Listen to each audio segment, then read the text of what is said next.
بسم الله الرحمن الرحيم. الحمد لله رب العالمين، والصلاة والسلام على النبي الكريم وعلى آله وصحبه أجمعين ومن تبعهم بإحسان إلى يوم الدين. إخوتي وأخواتي في الله، موضوع كلمتنا اليوم قول عمر رضي الله عنه: رحم الله امرأ أهدى إلي عيوبي. ما أسمن هذه الكلمة وما أروعها وما أعظمها من كلمة إيمانية إصلاحية موحية معبرة هادية مرشدة،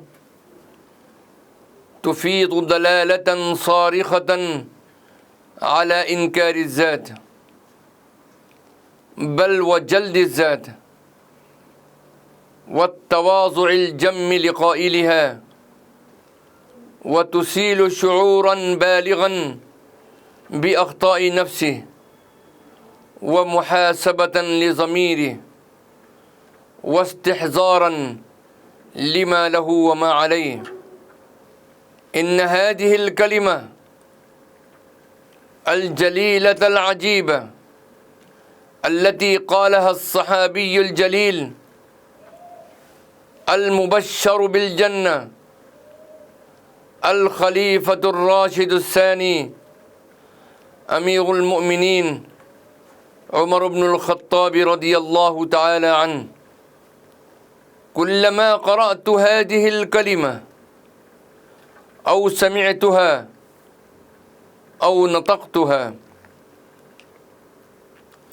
هزتني هزا، ولكن هزا رفيقا لينا ناعما،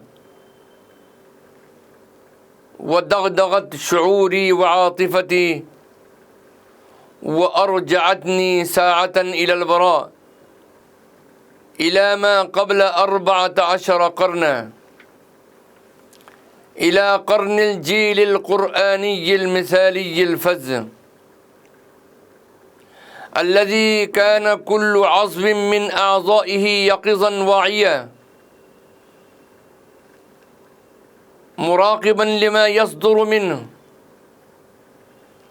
من أقوال وأفعال، خائفا وجلا كل حين وآن. فكأن الصحابي الجليل عمر بن الخطاب رضي الله تعالى عنه حينما نطق بهذه الكلمة لم يعبر بها عن شعوره القوي الدائم نحو تقصيراته هو فقط، بل إنما مثل عبر هذه الكلمة جمهور الصحابة البررة الكرام رضوان الله تعالى عليهم أجمعين في شدة ورعهم وتقواهم وخوفهم الدائم من عقاب الله سبحانه وتعالى، ومراقبتهم لنفوسهم ومحاسبتها أشد ما تكون المراقبة والمحاسبة. وكذلك زادتني هذه الكلمة كلما مرت بي إيمانا على إيمان بعظمة صاحبها، بعبقرية قائلها، وحسه الإيماني المرهف، ويقظته الضميرية البالغة المدى. تدبروا كلماتها القصيرة التي تحمل معاني كثيرة ودلالات عميقة. رحم الله دعاء لمن؟ للذي ينبه إلى أخطائه الإنسان يكره عادة من يذكر له شيئا صدر أو يصدر عنه مما يذم ويستقبح من الأقوال والأفعال. ولكن قائل هذه الكلمة العظيم عمر بن الخطاب رضي الله تعالى عنه يدعو لمن ينبهه إلى عيوبه، فكأن المنبه إلى عيوبه محسن إليه متفضل عليه ناصح له، والمحسن المتفضل الناصح لا يستحق طبعا إلا الحب والكرامة والدعاء. والنفوس مجبولة على حب من أحسن إليها، وهل جزاء الإحسان إلا الإحسان؟ ثم انظروا إلى دقة استعمال لفظة أهدي هنا. يعبر صاحب الكلمة الجليل عن الذي ينبهه إلى أخطائه بأهدى، فكأنه يقول إن الذي يرشدني إلى عيوبي ليس بملوم، فلا يخف ولا يتردد، فهو كالذي يهدي إليه أو يتفضل عليه. والمهدي طبعا يكون محبوبا محترما لا مذموما ملوما،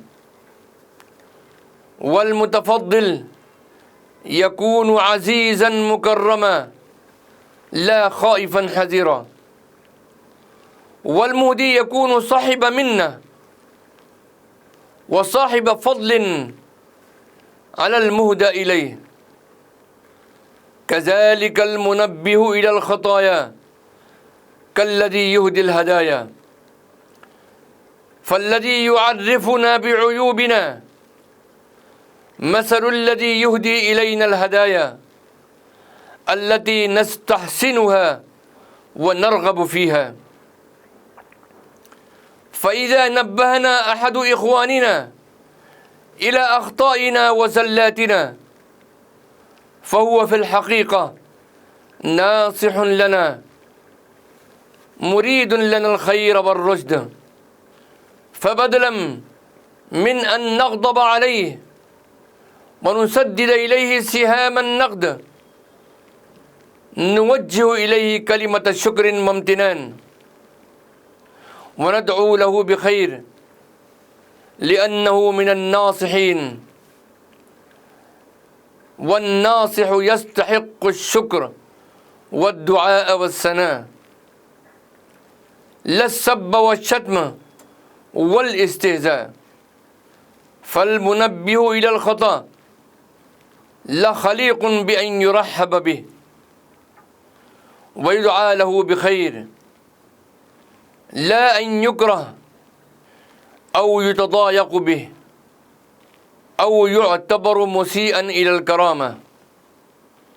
والمنبه إلى الخطأ عليه كذلك أن يراعي مشاعر المخطئ فلا يجرح شعوره ولا يسيء إلى كرامته، بل ينبهه في لطف ولين ومحبة. وعليه أن يضع أمام عينيه الأبيات المنسوبة إلى الإمام الشافعي رحمه الله التي يقول فيها: تعمدني بنصحك في انفرادي وجنبني النصيحة في الجماعة، فإن النصح في الإخوان نوع من التوبيخ لا أرضى استماعه، فإن خالفتني وعصيت أمري فلا تجزع إذا لم تلق طاعة. أو كما قال شوقي: آفة النصح أن يكون جدالا، وأذى النصح أن يكون جهارا. وقال أيضا: لك نصحي وما عليك جدالي، آفة النصح أن يكون جدالا.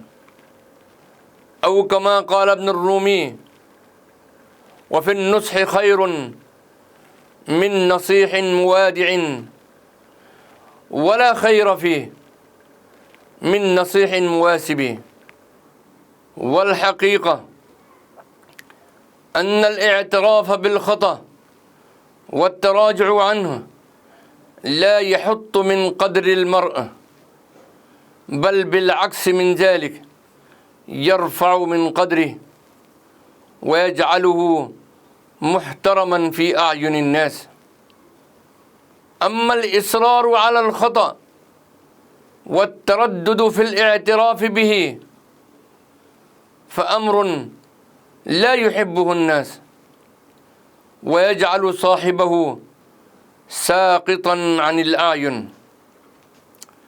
لكون أهمية هذه الكلمة العمرية الغالية وما تحمل في طياتها من معان ودلالات، فقد ظلت الأجيال عبر العصور وكر الدهور ترددها وتتناقلها صدرا عن صدر، وأيضا قلما عن قلم، وتحتفظ بها وتجعلها نصب أعينها. ورحم الله عمر بن الخطاب رضي الله عنه، فقد أثبت بمواقفه الفزة أنه كان لا يتحرج فعلا من الاستماع إلى النصيحة والاستجابة لها، صريحة كان أو إشارة، وسواء أجاءت من الكبير أم الصغير، من الرجل أم من المرأة. ونحن نعلم أن عمر بن الخطاب رضي الله تعالى عنه وقف ذات يوم يعرض فيه رأيا، فعارضته فيه امرأة، واستبان لعمر صواب رأيها، فنزل عليه ورجع عن رأيه وقال كلمة حفظها التاريخ ورددها لسان الزمان، وهي: أصابت امرأة وأخطأ عمر. وجاء ذات يوم رجل يحاوره وعنده بعض أصحابه، فقال الرجل في أثناء المحاورة: اتق الله يا عمر. فقال له أحد الجالسين: لقد أكثرت على أمير المؤمنين. فعارضه عمر وقال له: دعها، فلا خير فيكم إذا لم تقولوها، ولا خير فينا إذا لم نسمعها. هذا هو عمر رضي الله عنه الذي صدق قوله بأعماله ومواقفه. والحقيقة أن هذه الكلمة العمرية القيمة رحم الله امرأ أهدى إلي عيوبي، كما أشرت في البداية: كلما قرأتها أو سمعتها استوقفتني جلالتها وروعتها، وبهرني إعجازها وإيجازها. ولا عجب في ذلك، فعمر الذي قال فيه المصطفى صلى الله تعالى عليه وسلم: إن الله قد جعل الحق على لسان عمر وقلبه. والذي ورث عن رسوله صلى الله عليه وسلم صواب النظر وأصالة الرأي وعمق التفكير وحسن التدبير، حتى استطاع إبان خلافته أن يسوس دولة ما ساسها قيصر من قبل أو ملك، وأن يجتهد في أمور الدين والدنيا فيهديه ربه إلى فض مشكلات وحل معضلات ما كان يقتدر عليها لولا أنه تخرج من مدرسة النبوة التي تفيض بالهدى والرشاد، ولولا أنه كان ممن يتعرضون لنفحات الله ويلمع في أرواحهم قبس أشبه ما يكون بالإلهام، بل الإلهام المحض الذي لا شك فيه. إن كلمة عمر هذه لحرية بأن تكتب على اللوحات ويتهاداها الناس ويضعوها نصب أعينهم ويتواصوا بها ويعلقوها في مكان من بيوتهم ومكاتبهم تقع عليه الأعين حتى يظل معناها متجددا في أذهانهم راسخا في شعورهم. اللهم وفقنا لما تحب وترضى، واجعل آخرتنا خيرا من الأولى يا أرحم الراحمين يا رب العالمين. ربنا عليك توكلنا وإليك أنبنا وإليك المصير. ربنا لا تجعلنا فتنة للقوم الظالمين ونجنا برحمتك من القوم الكافرين.